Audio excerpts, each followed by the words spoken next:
So the work we've been doing is followed on from a lot of the summer fallow management work we've been doing about conserving more summer fallow rain to make available for crops, particularly in the southern region.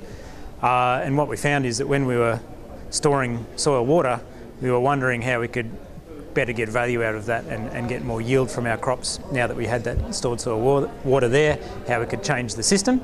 And so what we did is we looked at sowing slow maturing varieties early on that stored soil water, getting them up, and it turned out that those slow maturing varieties sown early could take much better advantage of that stored soil water and had quite a significant yield advantage over main season varieties sown in May. So we're sowing long season slow maturing spring varieties in the middle of April, and they're out yielding the main season varieties by quite a bit. In the last 17 years there's been a measured and marked decline in April and May rainfall, which has been driven by the position of the subtropical ridge, which is due to climate change, at least in part, essentially, man-made carbon dioxide climate change.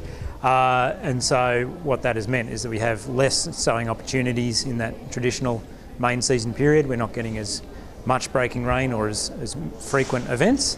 And so what having a slow maturing variety in a wheat program allows you to do is open up your sowing window so you can take advantage of small events when they come, and you can start taking advantage of small events when they fall as far back as April, or with winter wheats back in March.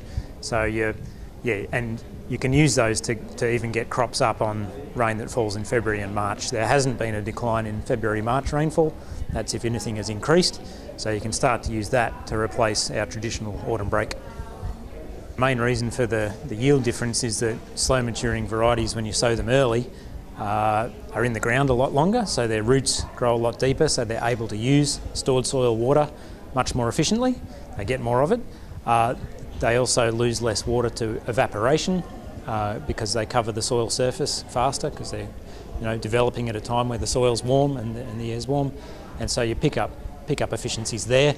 They also have a longer stem elongation phase, which is when grain number is determined, so they grow a lot during that time, and they set a very large grain number and thus yield.